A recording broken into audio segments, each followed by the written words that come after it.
Well, today I might be in one of my new favorite small SUVs.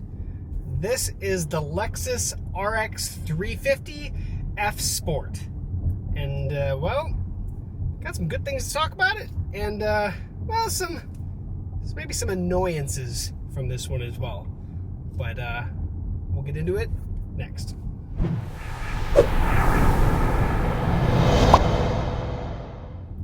Well, today, like I said, we're in the 2023 Lexus RX350 F Sport all-wheel drive.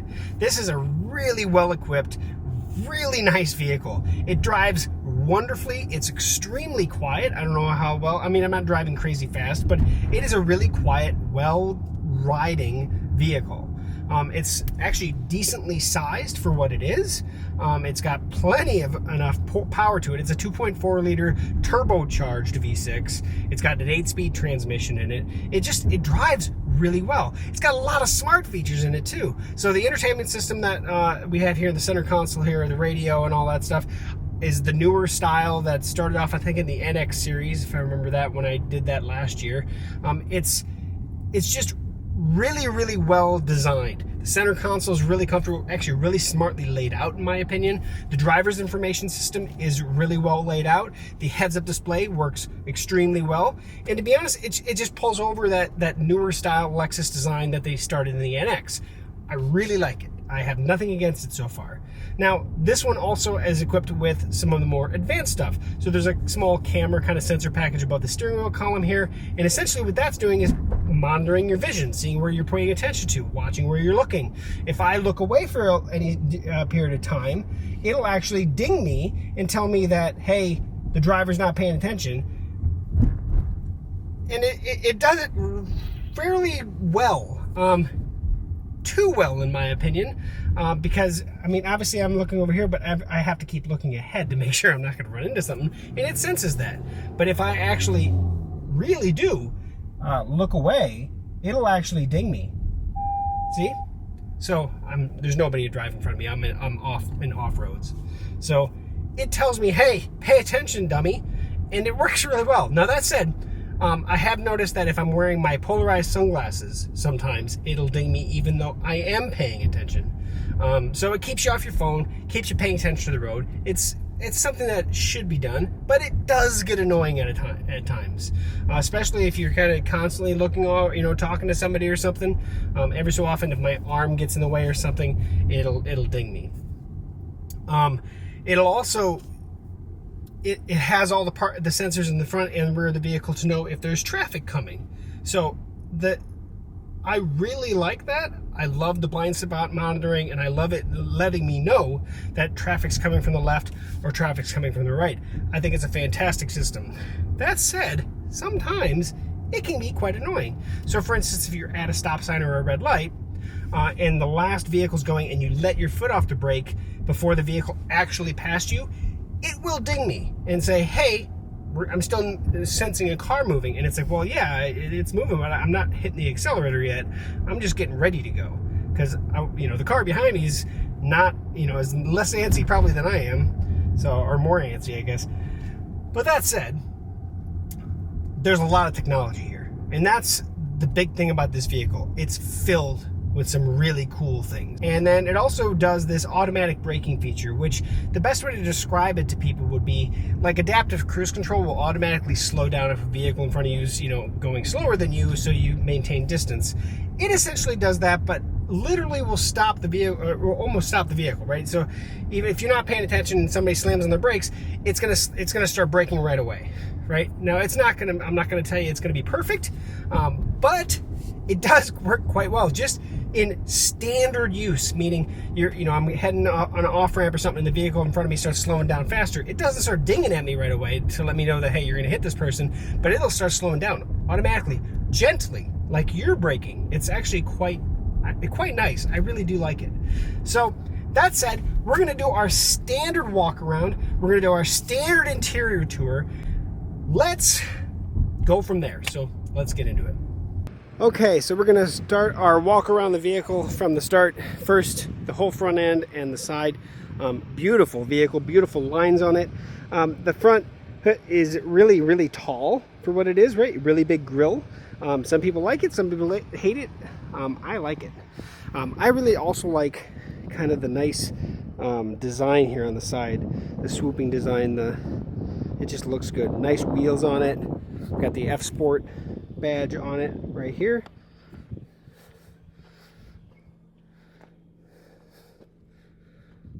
The rear also really nice, really clean. No bumper, like big bumper sticking out or anything like that. We do have the kick design where we can actually open the rear hatch just with a kick of the foot. Beautiful blue color as well.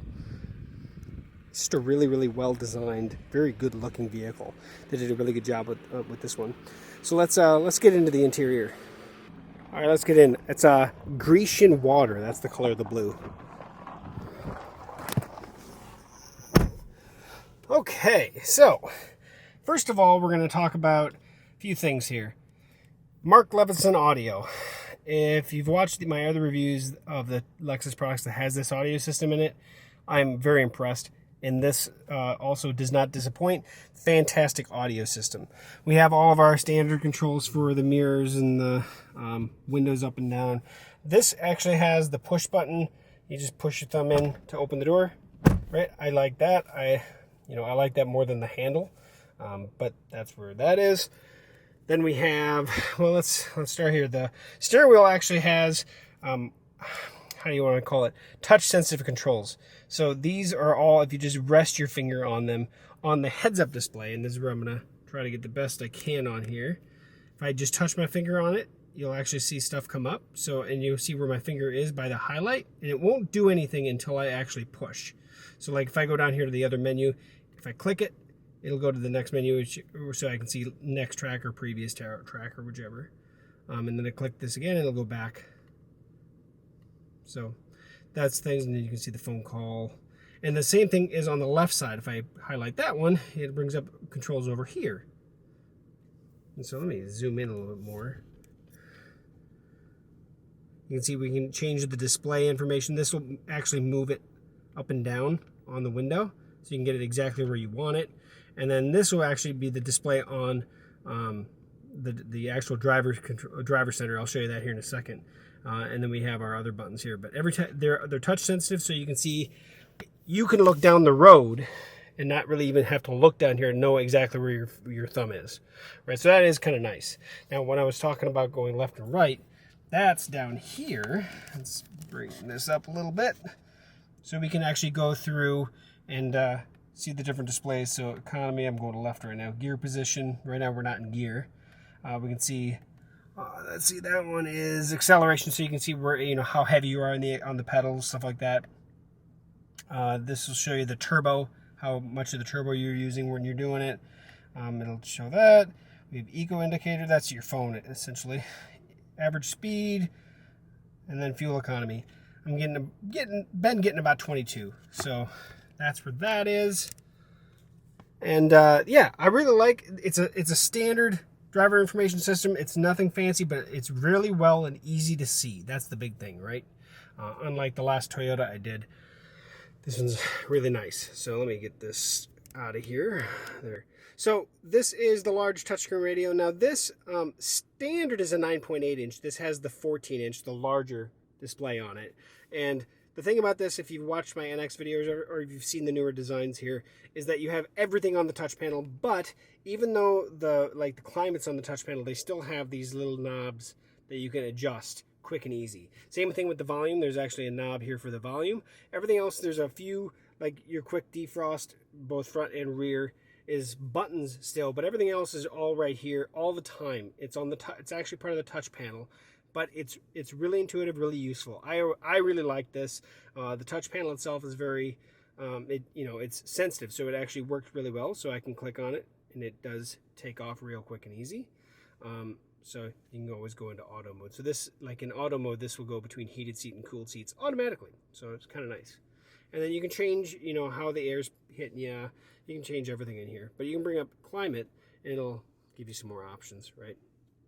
Now on the radio itself, we have CarPlay. I'll go into that in a second. Standard, this has the maps. You can see the standard radio stuff. I'm watching, I'm re-listening to, I guess, a podcast that I listened to a long time ago, but came back up in my feed. Oh, there's, because I hit the phone button, it goes into CarPlay as well. Then we have vehicle, so this will be information on your drive, your trip information. Then settings, you can go into your settings itself. Now this is the standard Toyota Lexus setup really anymore. So if you're familiar with that, that's going to be the exact same, so there's no point in going through all of that again. But CarPlay looks really good on it. It's very, to be honest, it's quite responsive in comparison to some other vehicles I've been in. So really good, really quick. And also wireless CarPlay. So my phone is not wired to it. This is wireless. And it does start up really fast with the vehicle. So it actually does connect quite fast. That's another thing that I always pay attention to.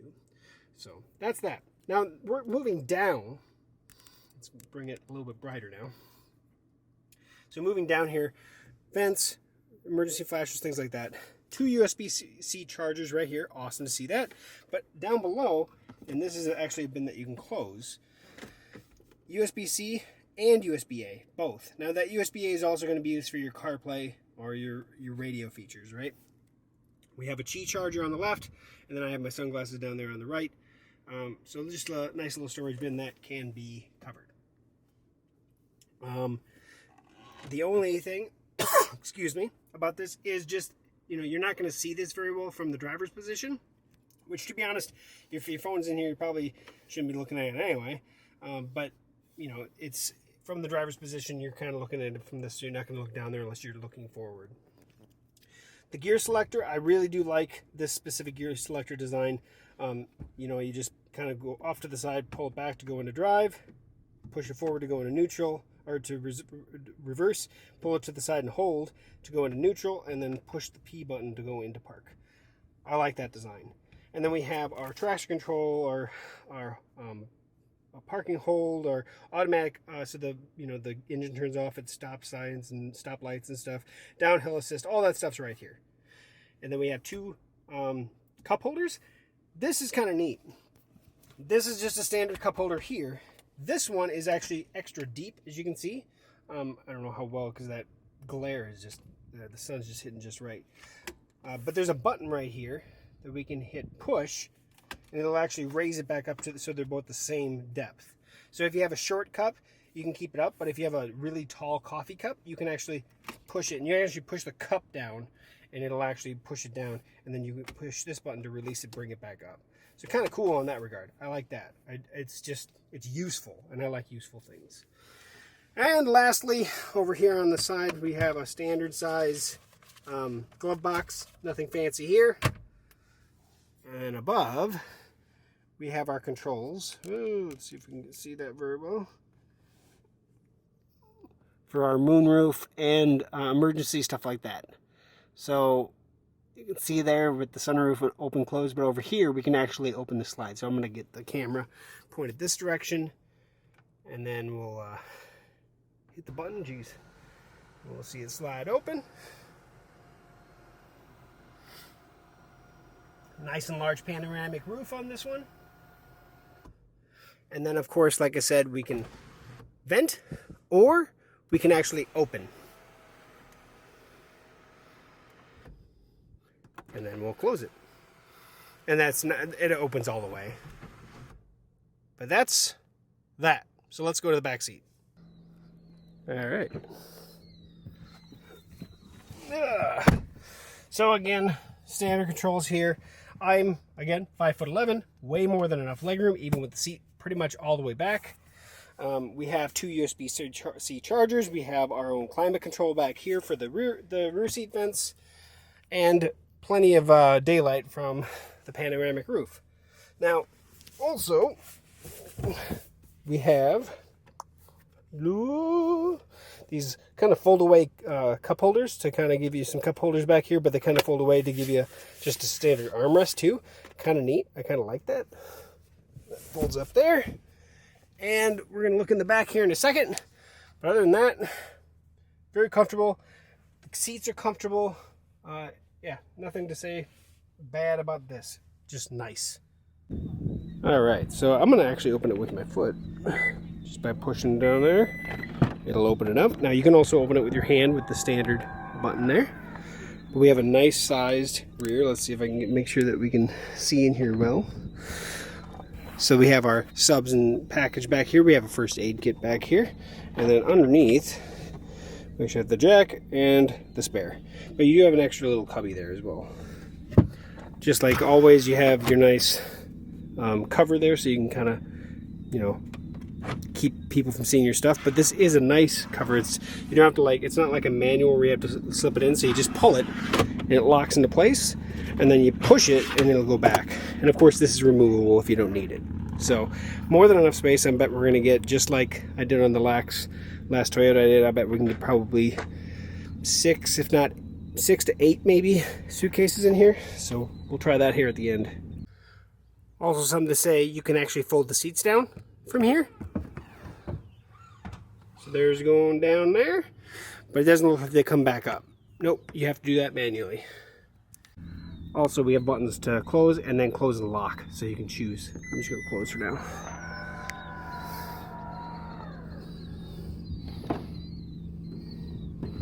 Now, I didn't say this about this earlier, but this just has a button inside the handle. It's actually not a handle that pulls out.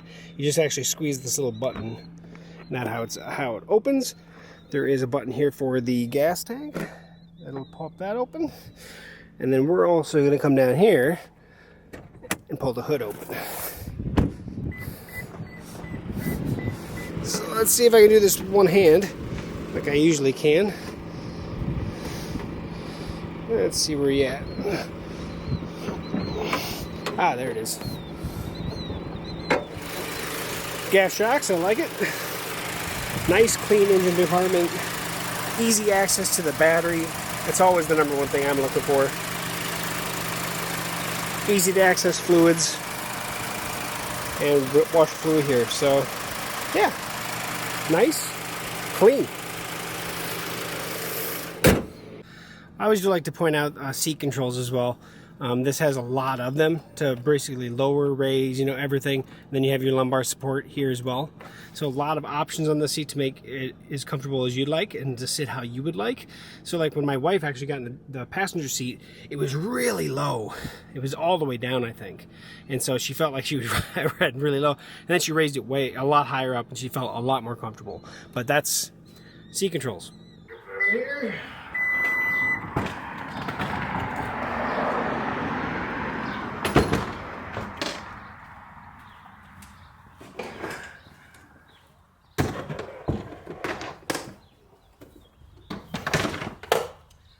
I can almost put 5 in. Almost. Not quite. Nope, not quite 5. But you can definitely get one here, another one here. Boy, maybe a small duffel or something there. There is a lot of storage in here. Yeah, plenty. I would argue 1, 2, 3, 4, 5, 6. 6 of it with this, plus some backpacks and other stuff. And then if you were to take this off, you could stack another, 9 or 10 probably back here for a carry-on size suitcase. Lots of capacity. Okay, we're gonna see how well this goes here. Put a little acceleration down.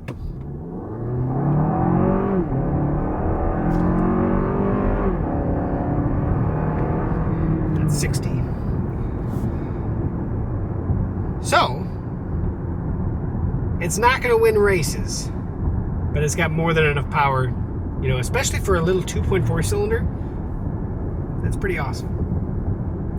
Another thing just to mention real quick, this specific one sits about $64,400 for all the fees, so MSRP or sticker price is $64,400. $21.28 for fuel economy, so a combined fuel economy of 24, which I think is pretty accurate. I'm getting about 22 in town, so and a little bit of highway in there too, so I would say it's probably sitting pretty accurate. So that's that. That's the 2023 Lexus RX350, and this, like I said, is the F Sport all-wheel drive trim. A lot of fun, just really nice vehicle. It really is. It's quiet, it's comfortable. A few annoyances with the monitoring system for driver attention. and vehicle awareness, whether or not, you know, vehicles are going to come out of your blind spot. Nothing to gripe about too much. I can see how the, you know, the proactive driving assistant, I think is what they actually call it, can be maybe a little annoying, but you can turn it off if you so desire. And that's all in the radio. You just go into the car settings and driver assisted settings, and you can change any of that in the radio or on the display, right? And make the vehicle how you want it to be. This specific one does not have the 360-degree cameras on it, which, whenever you have a vehicle this equipped, is a hard pill to swallow. That's one of those things that I would have expected on this specific trim at this specific level of vehicle. So I'm not going to say anything, but those kind of things are I really like them. I think they're very important, especially when you're talking about this much capability on a vehicle. And if you did have the 360-degree camera, you could have more features along with it. I'm assuming, and I don't know for sure whether or not they actually offer the self-parking feature with the full camera package, but that said, it's one thing that is missing on this specific model, this specific trim. So I love the infotainment system. I love the driver's display. I love the heads-up display, and I really do like the center console. I think it's really well laid out, and they did a really good job. So with that said, thanks for watching another video here on TechGooch, and we'll catch you back here for another one soon. See you soon.